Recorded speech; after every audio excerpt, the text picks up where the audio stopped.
for as long as we could remember. Alright guys, hello and welcome back to my channel. In this video I will be talking about Dark Devotion, which came out today on PS4. The game has been out for PC since April, but now it's on PS4 and I was finally able to play it. Now I love 2D Souls-like games. I really don't think that this game is Metroidvania-like. I would classify it more like a 2D Souls-like game, much in the style of That's Gambit and of course Dead Cells, because Dead Cells doesn't have for example, a stamina bar, but That's Gambit has one, and of course it is going to remind you of Blasphemous a lot. It came out last month, as you probably remember. There are a lot of like cool weapons, cool animations, and very like dark religious type atmosphere in this game. And if you like Blasphemous, I think this game will be for you. In this game you play this red-haired Templar girl, which goes on to explore this evil temple with its secrets, and she finds out different power-ups, different weapons when she defeats enemies, and so on and so forth. And she has to use her fate as a form of currency. Now, the important thing in this game, when we are making like Souls-like comparisons and stuff like that, is that when you die, you don't actually use your fate, which is your main currency in this game. You can use your fate to open doors and open certain chests that give you power-ups and weapons and stuff like that. But the game still has some problems, I think, even though I like it a lot. For example, it's very hard to understand the function of the items that you're getting, because you don't actually have an items menu.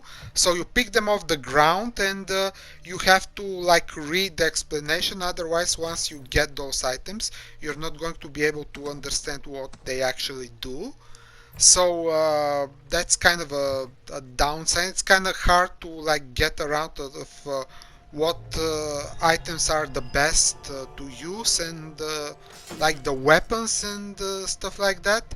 Some traps kill you directly and some other traps just take a damage from you, but the way the damage works in this game on your character is really interesting. So you have hit points of your armor, then you have your health points, and you can get collectible items that restore your armor hit points, and you can get other like recovery potions that heal your normal hit points. Okay, so for example, here I'm going to use my fate points to get a armor which will bring me up to 3 hit points. You can see the shields up there on the left, and I'm gonna be with 3 hit points of armor, but still 2 hit points on health. Okay, so for the health you have to collect additional like power-ups. The unfortunate thing is that it's really hard to understand how the debuffs work. So at certain points you get some debuffs, and for example, like very annoyingly, when you roll, okay, not only you lose stamina, but you lose, for example, you can drop your items on the ground, which is very annoying. Then you have to pick them back up. But the good news is that you can heal your negative status at certain points in the game, and you can gain additional power-ups in this roguelike fashion. The game has a lot of roguelike elements. The bosses are really cool, they're really creepy, and the whole game in the temple has this dark, gloomy and creepy atmosphere. You can go on and fight the different bosses on the different levels in different order, and you can of course collect different types of power-ups and weapons from them. The bosses have different forms and various attack patterns. The really interesting thing in this game, I believe, is that some of the bosses has this very weird like feint movements in which they are moving like forward and backwards, and they're trying to bait you into making a mistake and of course use your stamina for nothing. But I have found out that the weapon of the one of the first boss in the game, this spiked mace here, is probably one of the best weapons for the beginning stages of the game because it just gives you a lot of range. And you can cancel the initial animation with a row whenever you feel like it. This is another interesting boss. It's kind of like the Groot boss in Dark Souls 3. So yeah, I believe that this game will be beloved by all people that like 2D Souls-like games. I personally liked Blasphemous a lot. Didn't get to play it as much as I wanted to, but now when I finish this game, I'm probably gonna go back to Blasphemous at some point. I have to say I really enjoyed the non-linear approach to the progression of the levels. For example, here when you defeat one of the bosses, something happens in the room and you have to be very careful of how you proceed afterwards, because otherwise you may die, or you can just go to another level if you go to the left side here, for example. And there are a lot of like hidden things in the game. You also have a bow which you can use for ranged attacks, and overall you have two sets of weapons. You can change them very fast during the battle, and you have to like be very careful of which weapons you decide to use long term, because when you go to certain rooms you cannot just go back into them immediately. So the progression is like really important here. So for example, here after you die, you go back to the central like hub area, just like Dead Cells, and you have unlocked a lot of things here. You can buy certain power-ups and auras and stuff like that. And here I'm going to buy, for example, Flame Step, which just gives me like this flame effect after I go anywhere, and this does damage of course, but it also does a little bit of like a critical effect. Avoids missing attacks to the opponents and bosses and stuff like that. And here from the main hub area you can go to the last checkpoint that you have unlocked, and then you can proceed through the level or near the boss area. But when you kill the boss, it's not necessarily that you're going to be able to go back to the hub area. You need special item for that. And here I was able to find a NPC in this very hidden place, and this NPC then will go to the central hub area, and then this NPC will play the role of a vendor, or it will give me additional quests. The quests are kind of hard to understand what you have to do in them because the levels are so random, but anyway, now I'm going to comment for you a full cycle of my game up until the boss area and after the boss. So I died, now I went back to the hub area, collected my power-ups and my weapon from the blacksmith. Your blacksmith can create weapons for you that you have gathered in the game. That you go to the checkpoint that I was just at, and you get some like additional items, and then you fight this boss who looks like Gwendolyn as a woman from Dark Souls.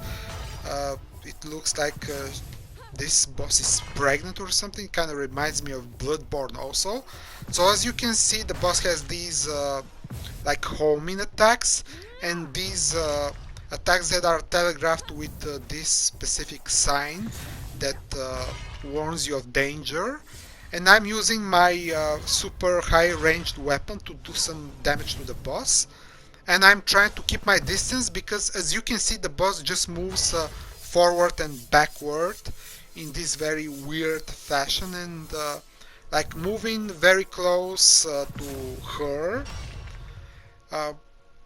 is just not a good idea, because I just don't know what's gonna happen next, and I'm just gonna probably trade attacks with the boss, which is not very advisable. So now, as you can see, the battle progresses very good for my character here. I have one additional, no, excuse me, four additional health potions and one power up that is like a burst attack with the holy elements.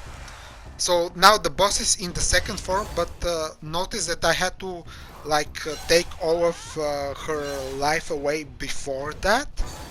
So it's like in Code Vein where you have certain bosses that you have to take not all of their damage, but not, excuse me, half of their damage, but all of their life bar. So now the boss is much more aggressive, much more dangerous, has these very dangerous lunging attacks. And when you're using this weapon, you have to like just be aware not to trade with the boss. Now here all you can do is just evade the projectile attacks. There will be several cycles of that projectile attacks right now before the boss comes down to continue with his melee attacks, or I don't know if it's he or she at this point. This is very hard to evade, by the way.